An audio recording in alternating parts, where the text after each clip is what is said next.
നമസ്കാരം. ഒരു രാജ്യം ഒറ്റ തെരഞ്ഞെടുപ്പ് അന്തിമ റിപ്പോർട്ട് നിയമ കമ്മീഷൻ അടുത്ത ആഴ്ച സമർപ്പിക്കും.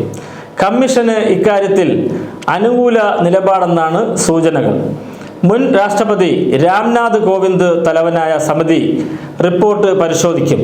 ശേഷം ഈ സമിതിയുടെ റിപ്പോർട്ട് 2 മാസത്തിനകം നൽകും. തിരഞ്ഞെടുപ്പുകൾ ഒരുമിച്ച് നടത്താൻ ഭരണഘടനാ ഭേദഗതികൾ ആവശ്യമായി വരും. ഇതുമായി ബന്ധപ്പെട്ട ആശങ്കകളും റിപ്പോർട്ടിൽ ഉണ്ടാവും. അതേസമയം ഒരു രാജ്യം ഒറ്റ തെരഞ്ഞെടുപ്പ് എന്ന ആശയം ഭരണഘടനയ്ക്കും ജനാധിപത്യത്തിനും വിരുദ്ധമാണെന്നും അതിനെ ശക്തമായി എതിർക്കുമെന്നും കോൺഗ്രസ് അധ്യക്ഷൻ മല്ലികാർജുന ഖാർഗെ വ്യക്തമാക്കിയിട്ടുണ്ട്. രാംനാഥ് കോവിന്ദിന്റെ അധ്യക്ഷതയിൽ രൂപീകരിച്ച സമിതി പിരിച്ചുവിടണമെന്നും സമിതി സെക്രട്ടറി നിതേൻ ചന്ദ്രയ്ക്ക് അയച്ച കത്തിൽ ഖാർഗെ ആവശ്യപ്പെടുന്നു.